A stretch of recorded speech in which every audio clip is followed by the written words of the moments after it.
The small-scale seed was a story that my husband told me about when he was, I think, about 7 or 8. He went to a friend's house, and that friend pushed his own little sister into the pond that was in the back of their house. And the parents were nearby and fished her out, and everything was fine. But I kept thinking about that for some reason and thinking, why would he do that? You know, was there some sort of long-standing thing? Was he just playing around? And then, what was their relationship like after that had happened? Was this something that she was going to hold over him? Was this something that he would feel guilt over? So that was the small-scale seed. The sort of larger thematic seed was that I grew up in a really lovely suburb of Cleveland that was very progressive and very safe and fairly affluent. And in the time that I was living there, there were 3 young women from the high school who were murdered over a period of about 10 years.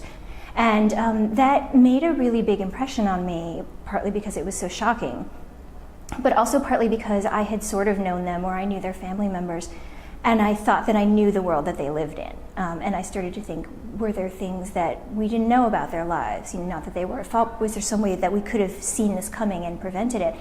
And I started thinking, you know, how did families manage to keep going after that? You know, how could they stay together? How could they sort of survive and keep on living their own lives? And so those two things sort of ran into each other, and that was where the book grew from.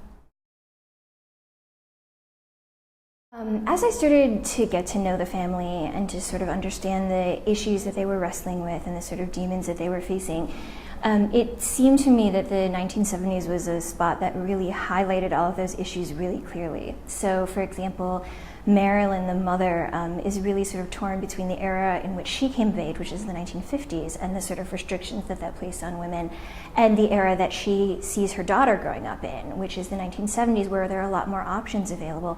And it struck me as so poignant, I think, for women of that particular generation to have had so much change and to see their daughters getting so many opportunities that they themselves had missed just by being born too early. That seemed really bittersweet and really poignant to me.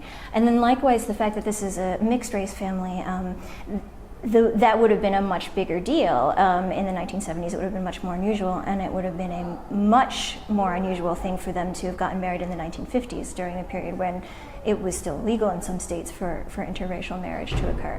So, I mean, that was the reason that I ended up in the 70s. It seemed like the right era for the story, in which all of those things would sort of come to a head.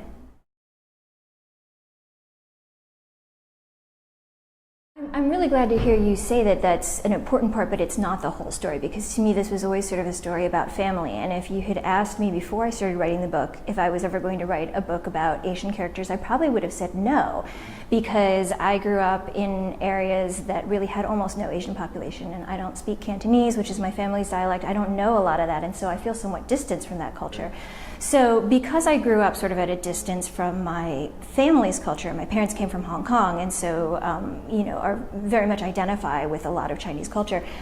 I had an idea of what it was like to sort of have one foot in each world and not to feel totally comfortable in either place. You know, that when I was with you know, like white American friends, I was very conscious of how Chinese I was. And when I was with my Chinese family, who live in the Bay Area and speak Cantonese and know so many more things than I do about, you know, our history and our culture, I was very aware of how un-Chinese I was.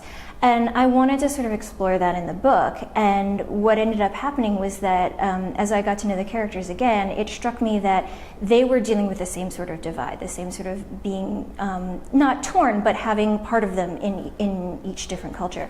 And one way to sort of make that divide in their family, or that difference in their family, really obvious was to have them be a mixed race couple. And that's an issue I think about a lot, because I'm also in an interracial marriage. My husband is white, and so I have a part Asian son. And so these were sort of things that I had been interested in exploring already, and questions of identity that I'd explored for myself and that I'm thinking about now for my son too. Well, it's sort of on pause while I'm doing book tour right now, but I think it's going to be set in my hometown of Shaker Heights, which is a suburb of Cleveland that I mentioned before was very beautiful. It's got a lot of trees, it's got a lot of red brick.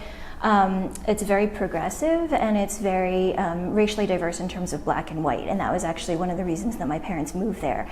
But it also, what goes along with that is sort of, I think, a preoccupation with how you're viewed from the outside and how other people will view the community.